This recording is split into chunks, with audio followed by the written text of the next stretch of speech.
Olunaku lw'eggulo bannalw'enzururu bajuza okufa essanyu oluvannyuma lwa gavumenti okusonyiwa Omusinga Charles lw'Omumbere emisango gyonna gy'emaze ebbanga ng'emuvunaana n'abantu abalala be yakwatibwa nabo mu mwaka ogwa 2016. Era tubadde tuli basanyufu emyaka egyo yonna naye olwaleero lwe tusinza okubeera abasanyufu ennyo.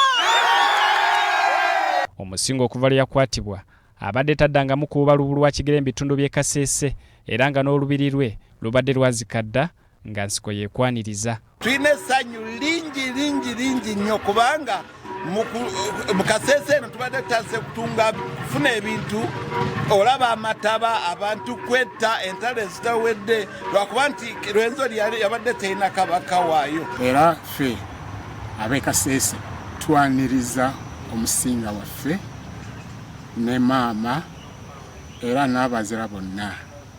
Era tusaba Mukama awumuze emitima amakaago agafiirwa abantu. Our parliament, locally known as Echaganda, was burnt down.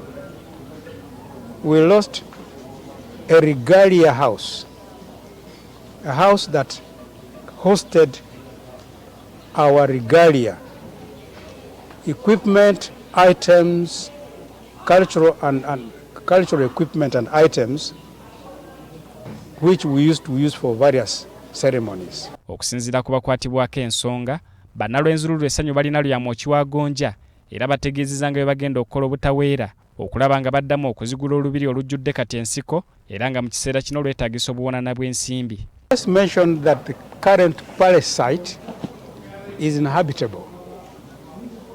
Everybody knows what happened to it in 2016. So there's just a piece of land, there's no infrastructure, there's nothing.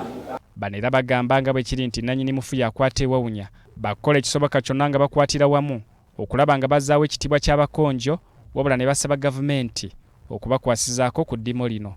Kati engeri gyazze nsaba ntino abo abaatuwalana ne batuwandiikako ne batuyisa bubi kutandika ne leero tubasanyiye.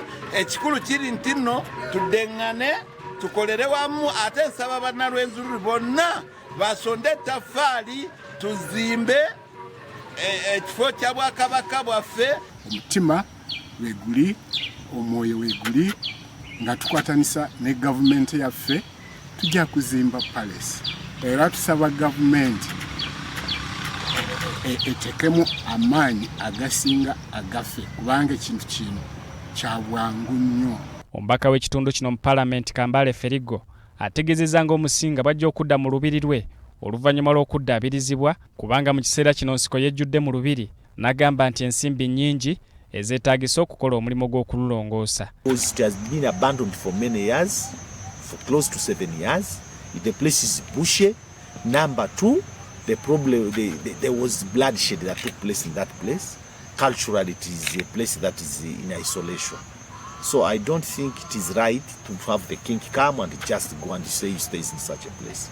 It has to be an arrangement. We must prepare adequately for a site that befits the position of a king. N'okutuusa kati abantu mu businga bwa Rwenzururu bakyasagambiza n'okukirako akimeza okwenjala nga buli w'oyita essanyu abantu libeetimbye ku matama. Zubairi Luwalira ne Robert Kule, BBS Telefayina ageesigika.